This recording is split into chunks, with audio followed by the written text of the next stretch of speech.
ایک بزرگ کا واقعہ ہے کہ وہ کاروبار کے لیے روزگار کے لیے ایک بار کسی جنگل سے گزر رہے تھے اور کام کے لیے گھر سے نکلے تھے. عبادت گزار بھی تھے مگر ظاہر روزی بھی کمانی تھی. مگر اچانک انہوں نے ایک منظر دیکھا کہ ایک لومڑی ہے, بڑی فربا ہے, تر و تازہ ہے, اور اس کے ہاتھ پیر بھی نہیں ہے اور وہ اندھی بھی ہے. اب حیران ہو گئے کہ اس کے پاس تو نہ ہاتھ پیر ہے, نہ آنکھیں ہیں, نہ دیکھ سکتی ہے, نہ چل پھر سکتی ہے, تو یہ کھاتی کیسے, اس کی کھانے کا انتظام کیسے ہوتا ہوگا.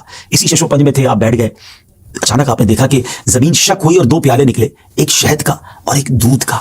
مگر آپ پھر سوچنے لگے کہ یہ پیالے تک پہنچے گی کیسے. اب کیا ہوا کہ تھوڑی دیر بعد انہوں نے دیکھا کہ قریب پہاڑ سے ایک سفید چہرے والے نورانی بزرگ وہ اوپر سے تشریف لائے اور اپنے ہاتھوں سے لومڑی کو یہ دونوں پیالے پلائے. پھر پیالے زمین کے اندر چلے گئے اور وہ بزرگ واپس جانے لگے.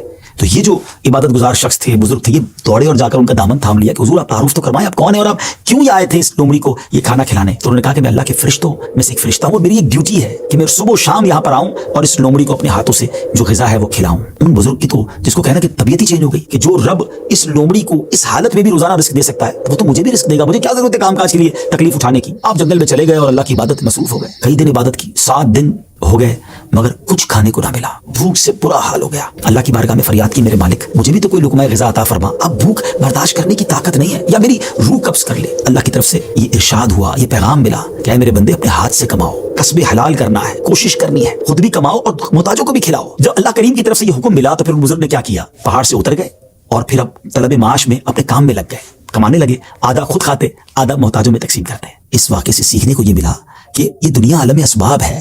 توکل یہ نہیں ہے کہ بندہ گھر میں بیٹھ جائے کہ بس اللہ روزی دے گا. یقیناً رب روزی دینے والا ہے, مگر اسی نے اس دنیا میں اسباب بنائے ہیں اور ہمیں اپنے ہاتھ سے کام کرنے کا بھی حکم دیا گیا ہے. تو کوشش کرنی ہے. ہاں, کوشش کر کے جو اسباب اختیار کیے اسی کو سب کچھ نہ سمجھیں کہ چونکہ میری دکان ہے اس لیے مجھے رزق ملتا ہے. نہیں, رزق جو ہے وہ رب عز و جل عطا فرمانے والا ہے. رازق وہی ہے, بھروسہ اس پر ہو, اسباب پر نہیں. لیکن توکل کو اس طرح نہ سمجھے کوئی کہ جناب اب کچھ کرنے کی ضرورت نہیں ہے. ایک بار ایک صحابی رسول نبی پاک علیہ السلام کی بارگاہ میں آیا اور عرض کی کہ حضور میرے ساتھ اونٹ بھی ہے, کیا میں اس کو باندھ کر اللہ پر بھروسہ کروں یا ایسے ہی چھوڑ کر رب پر توکل کروں. تو نبی پاک علیہ السلام نے بڑا کمال کا ارشاد فرمایا کہ پہلے اس کو باندھو اور پھر رب پر بھروسہ کرو. ایکچوئل تعریف توکل کی ہے کہ ہمیں اسباب اختیار کرنے ہیں مگر خالق کے اسباب پر بھروسہ کرنا ہے. تو امید ہے کہ بہت ساری باتیں سمجھ آ گئی ہوگی. وہ رب سب کو رزق دیتا ہے, وہ ہمیں بھی دے گا.